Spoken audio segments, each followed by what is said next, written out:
क्या है लाक्षा ग्रह का सबसे बड़ा सच? क्या है बागपत के सुरंग की कहानी? क्या है बरनावा के पांडव कौरव का सच? आज इंडियन पीस टाइम आपको दिखाएगा लाक्षा ग्रह का सबसे बड़ा सच। आज हम दिखाएंगे कि कैसे मुस्लिम पक्ष की दलील हुई खारिज, कैसे कोर्ट में जीत गया हिंदू पक्ष।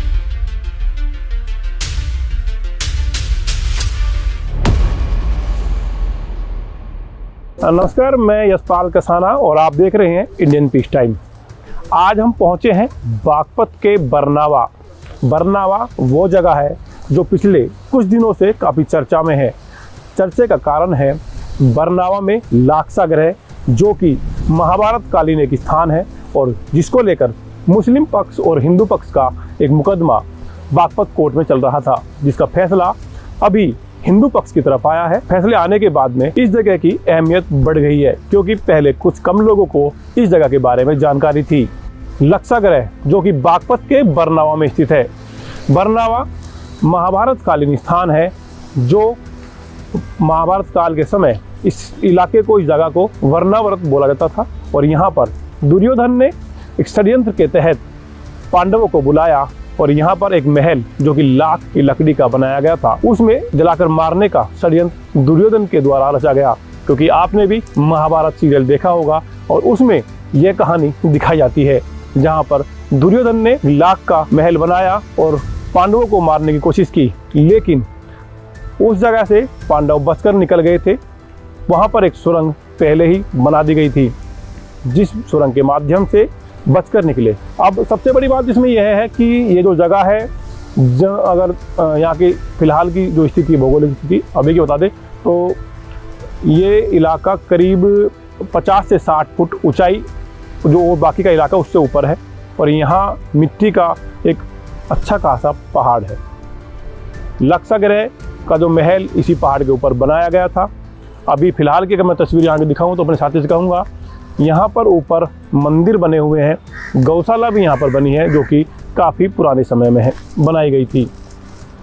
अब बात करें महाभारत काल की, तो इस जगह से जब पांडव एक सुरंग के माध्यम से नीचे गए, तो वो सुरंग जो बनाई गई थी हिंडन नदी के किनारे, वो सुरंग बनाई गई थी। अब हिंडन नदी और यहाँ पर एक दूसरी नदी है कृष्णा नदी, उन दोनों का संगम भी यहाँ से कुछ दूर आगे चलकर होता है। तो ये अभी मैंने आपको दिखाई तस्वीरों में, ये वो लाक्षा ग्रह की जो गुफा है, जो लाक्षा ग्रह से नीचे की तरफ बनाई गई थी।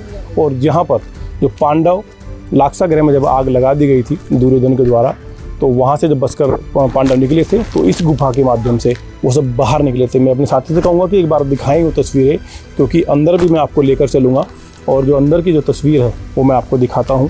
ये फिलहाल यहाँ पर इसको बना दिया गया है, क्योंकि बहुत महत्वपूर्ण ये स्थान है, जिसकी जो सुरक्षा के लिए, बचाव के लिए यहाँ पे ईंटें काफ़ी समय पहले, क्योंकि आप देख सकते हैं ये जो यहाँ पर ईंटें हैं वो भी घिस चुकी हैं, क्योंकि स्थिति इनकी थोड़ी सी ख़राब है। और ये अंदर जो गुफा है, जिसके अंदर से वो पांडव निकल कर बाहर की तरफ आए हैं अंदर, क्योंकि कुछ दूर मैं आपको लेकर चलता हूँ, दिखाऊंगा तस्वीरें कि अंदर की क्या स्थिति है। वहीं अगर आपको बता दें तो लाक्षा ग्रह से जब पांडव बाहर निकले थे, तो यहाँ पर एक नदी है आगे, हिंडन नदी और कृष्णा नदी, जो दो नदी हैं, उनका संगम यहाँ पर होता है। तो लाक्षा ग्रह से जो गुफा बनाई गई थी वो हिंडन नदी तक बनाई गई थी। दुर्योधन ने जब पांडवों को जलाने का षड्यंत्र रचा, तो उसके बाद जब लाक्षा ग्रह में आग लगा दी गई, तो ये वो सुरंग है जिसके माध्यम से जो पांडव इस बाहर निकले थे लाक्षा ग्रह से, और वो हिंडन नदी के नीचे पहुंचे थे। तो ये वो गुफा है जहाँ पर लाक्षा ग्रह से पांडव बाहर निकले थे। और ये काफ़ी, इसकी जो हाइट है बहुत कम है, क्योंकि सदियाँ इसको बीत गई बने हुए। और यहाँ की जो तस्वीरें हमने आपको दिखाई हैं बाहर निकलते हैं, एक तो यहाँ से खड़ा होने में बड़ी परेशानी होती है, बाहर निकलने, क्योंकि चलने में यहाँ पर बड़ी दिक्कत है, छोटी इसकी हाइट है। तो कुछ और तस्वीरें मैं आपको दिखाऊंगा, लेकिन बाहर निकलने के बाद दिखाते हैं आपको तस्वीरें, आप बने रहिए। तो अभी हमारे साथ यहाँ जो गुरुकुल है बरनावा में, लाक्षा ग्रह का जो गुरुकुल है, यहाँ पर एक आचार्य जी हैं, इनसे बात करते हैं और पूरी जानकारी करेंगे कि ये पूरा क्या प्रकरण था। आचार्य जी, सबसे पहले मैं आपका नाम जानना चाहूँगा। मेरा नाम आचार्य देवेंद्र शास्त्री, मैं यहीं विद्यालय में सहायक अध्यापक के पद पर कार्यरत हूँ। जो बरनावा का ये जगह है लाक्षागृह, ये किस चीज़ को लेकर ज़्यादा जाना जाता है, क्या है पूरा यहाँ पर? ये लाक्षागृह ये वही जगह है, जब महाभारत सीरियल आपने देखा हो, महाभारत में दुर्योधन ने पांडवों को मारने के लिए एक षड्यंत्र रचा था कि वो राजा बनना चाहता था कि भाई मैं युधिष्ठिर को अगर मेरे रास्ते से हटा दिया जाए तो मैं राजा बन जाऊंगा। तो उन्होंने एक लाख का घर बनवाया था जिसको लाक्षागृह के नाम से जानते हैं। इसमें ऐसी वस्तुएं लगाई गई जैसे लाख है, चूना है, कंक्रीट है और जो घास फूस इत्यादि से, जिससे जो जल्दी से अग्नि पकड़ जाए। ये वही जगह है। यहाँ पर अग्नि के द्वारा उनको बचाने के लिए जब उन्होंने षड्यंत्र रचा तो महामंत्री विदुर को इस की सूचना हुई। तो महाभारत कालीन स्थान जो कि काफ़ी महत्वपूर्ण हो गया है हिंदुओं के लिए। अभी मैं बात करता हूँ तो ये अभी आपके द्वारा कि यहाँ पर केस जीता गया है हिंदू पक्ष द्वारा, तो ये पूरा मामला क्या था दौरान? ये पूरा मामला ये था कि यहाँ पर जो था ये लाक्षागृह था और यहाँ पर 1960 में एक ऐसी ऋषि आत्मा आई जो ब्रह्मचारी कृष्णदत्त जी महाराज के नाम से प्रसिद्ध थे। श्रृंगी ऋषि ही वो की आत्मा थी। उन्होंने ही पिछले जन्म में भगवान राम का पुत्रेष्ठ यज्ञ कराया और भगवान राम लक्ष्मण भरत और शत्रुघ्न पैदा हुए और उन्होंने ही आकर के बताया कि ये तो लाक्षागृह की भूमि है। दूसरा जो था, लाक्षागृह के तथ्यों के आधार पर भी ये लाक्षागृह की भूमि प्रतीत होती है। यहाँ की मिट्टी देखिए, मिट्टी जो था जली हुई निकलेगी क्योंकि उस समय अग्नि लगी थी। वो अग्नि ऐसा बताते हैं कि लगभग 6 महीने तक शांत नहीं हुई।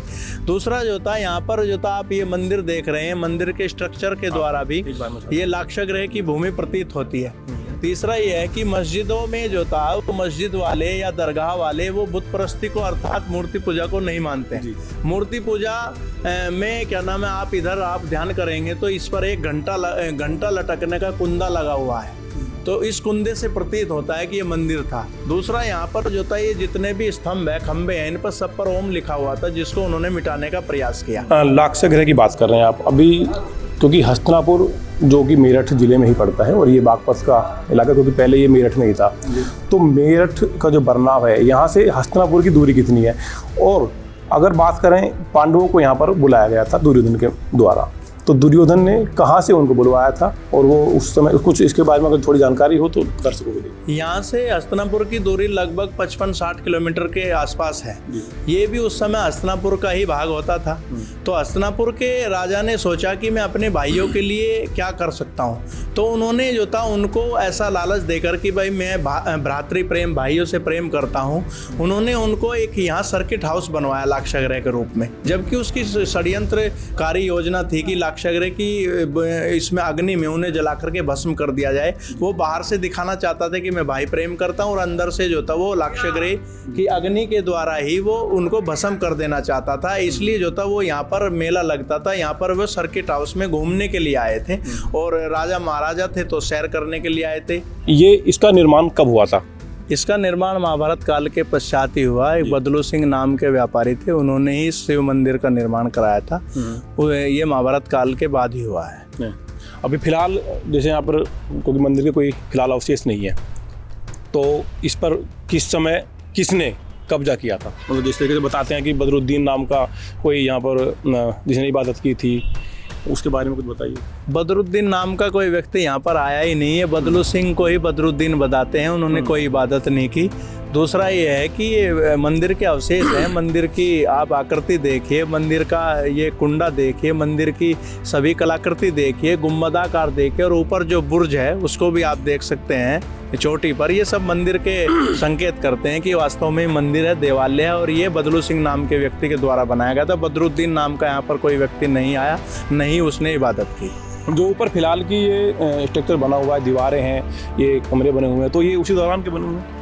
ये उसी समय के बने हुए हैं, महाभारत काल के पश्चात के बने हुए हैं, क्योंकि लाक्षागृह तो जो भी भवन था वो जल करके भस्म हो गया था। उसके पश्चात ही यहाँ बदलू सिंह नाम के एक व्यक्ति ने सब स्ट्रक्चर और ये मंदिर और ये सब इसकी दीवार करवाई थी, उसी ने बनाई। तो ये सब आपने सुना कि यहाँ की जो लाक्षागृह की जो कहानी थी पूरी।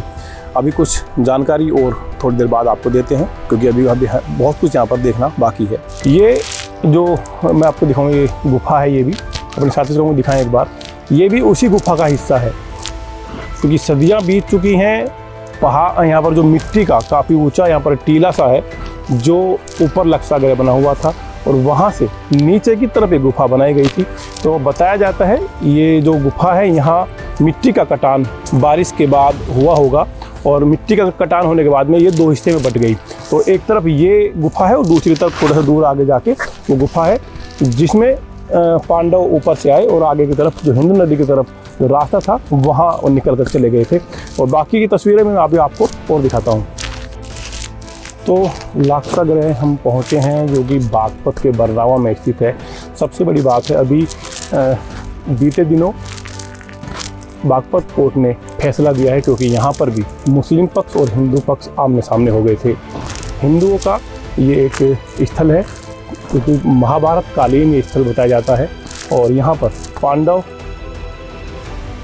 जब लाक्षागृह में बचकर निकले थे ये वो जगह है। यहाँ पर पूरी कहानी ये है कि दुर्योधन और पांडव थे, दुर्योधन उनको मारना चाहता था जिसको लेकर ये जो पूरा षड्यंत्र दुर्योधन के द्वारा रचा गया था। यहाँ पर एक गुरुकुल भी काफ़ी समय से बना हुआ है और उनके आचार्य विजय कुमार जी से बात करते हैं। आचार्य जी, सबसे पहले मैं आपका स्वागत करता हूँ हमारे चैनल पर। दर्शक आपको देखेंगे तो जानकारी चाहते हैं, जो लाक्षागृह के बारे में थोड़ी जानकारी आप हमें देंगे। लाक्षागृह पांडवों को जलाने के लिए बनाया था जी।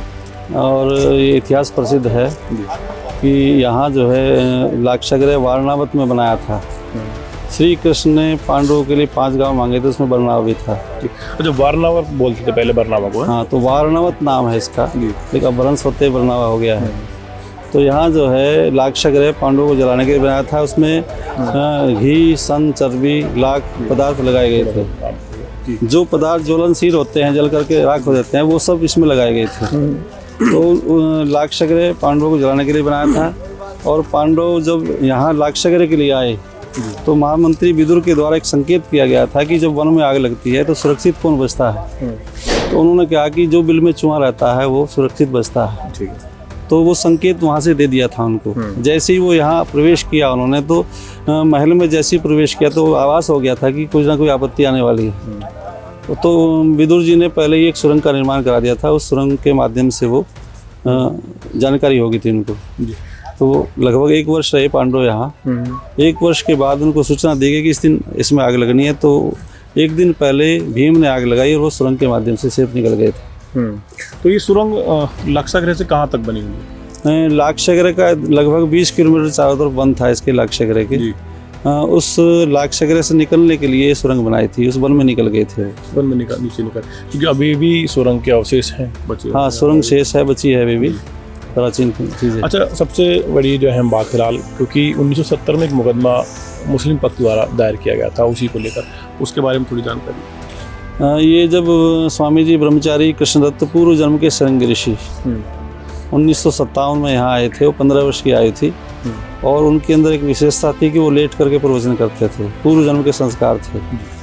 तो यहाँ जैसे ही आए वो लेट करके बोलते थे। तो गांव के बीच में कुछ लोगों के बीच में बैठे वो प्रवचन किया उन्होंने। उनके शिष्य थे मानंद मुनि, उनके शरीर से वो बोलते थे। एक शरीर से 2 आ जाते थे, एक शृंग ऋषि और एक मानंद मुनि। तो मानंद जी उनके शिष्य थे, वो प्रश्न करते थे सुमुद्रा में। तो उन्होंने यहाँ के बारे में पूरा इतिहास दिया है लाक्षागृह का। तो वो पूर्व जन्म के शृंग ऋषि थे और राजा दशरथ के यहाँ पुत्री याग उन्होंने किया था। तो किसी कारण से उनको, किसी वजह से उनको दोबारा जन्म लेना पड़ा।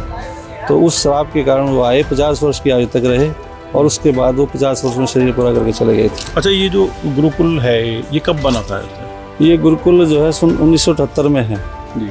और सन 57-60 से लगभग ये आश्रम रूप रहा। उसके बाद 78 में विद्यालय बढ़ा और संपूर्णानंद विश्वविद्यालय बनारस, इससे इसका संबंध रहा है। अब एक बोर्ड बना है, संपूर्णानंद ने बनाया, लखनऊ में बोर्ड है, उत्तर प्रदेश माध्यमिक संस्कृत शिक्षा परिषद। तो वहाँ से इसका संबंध है।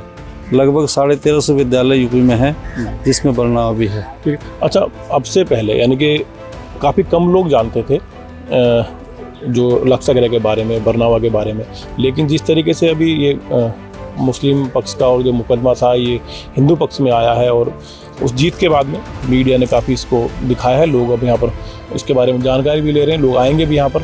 तो उसको लेकर अगर प्रशासन की देखें या सरकार की देखें, किस तरह की व्यवस्था आप लोग चाहते हैं कि यहाँ पर लोगों के लिए आने जाने की व्यवस्था हो? अब क्योंकि भारतीय जो पुरातत्व विभाग है उनके भी यहाँ पर देख रेख में ये काम होता है। इतिहास प्रसिद्ध जगह है, इसका पुनरुद्धार हो। लेकिन ये जो है हमारे मोदी जी प्रधानमंत्री और योगी जी मुख्यमंत्री, इनकी कृपा से ये सब हुआ है जो भी हुआ है। और हम चाहते हैं कि यहाँ संख्या बढ़ेगी पर्यटकों की, तो उनकी सुविधाओं के लिए सारी व्यवस्थाएं हों, ठहरने की, भोजन आदि की। और यहाँ एक गुरुकुल है जिसमें लगभग 150 बच्चे पढ़ते हैं, गौशाला है। तो जब सहयोग मिलेगा तो वो चीज़ आगे बढ़ जाएगी। ये थे हमारे साथ आचार्य विजय कुमार जी, जिन्होंने हमें जानकारी दी कि लक्षागृह जो महाभारत कालीन स्थान है वहाँ किस तरह की चीज़ें हुई थी। तो मैंने आपको अभी कुछ तस्वीरें दिखाई जो कि बागपत के बरनावा में लक्षागृह की है, जहाँ पर महाभारत कालीन कुछ तथ्य यहाँ पर अभी आपने देखे। तो मैं अभी आपको चीज़ और दिखा दूँ। ये जहाँ पर हम हैं फिलहाल, ये पीछे की जो तस्वीर ये देख रहे हैं, पीछे हिंडन नदी है। तो जहाँ वो जो गुफा जो बनाई गई थी लक्षागृह से निकलने के लिए पांडवों के द्वारा, तो वो गुफा इधर से होते हुए नीचे की तरफ उस हिंडन नदी के किनारे, और ये हिंडन नदी है, दूसरी तरफ से कृष्णा नदी यहाँ पर आती थी, वहाँ इनका संगम है, वहाँ वो गुफा निकली और वहाँ से इस सामने जंगल की तरफ पांडव चले गए थे। अभी यहाँ पर खेती होती है क्योंकि सदियाँ पहले ये सब चीज़ें हुई थी और यहाँ पर जंगल हुआ करते थे। लेकिन फ़िलहाल की अगर बात करें, फ़िलहाल लक्षागृह के पास में एक गुरुकुल भी बना हुआ है, जहाँ पर बच्चों को भारतीय संस्कृति के बारे में पढ़ाया जाता है। ये गुरुकुल है, यहाँ पर तमाम मंदिर बने हुए हैं, यज्ञशाला यहाँ पर बनी हुई है। जो बच्चे यहाँ पर पढ़ाई करते हैं उनको भारतीय संस्कृति की पूरी जानकारी दी जाती है। तो ये थी हमारी बरनावा की स्टोरी। आपको ये हमारी वीडियो कैसी लगी ये कमेंट कर ज़रूर बताइए और हमारे चैनल को सब्सक्राइब ज़रूर करें।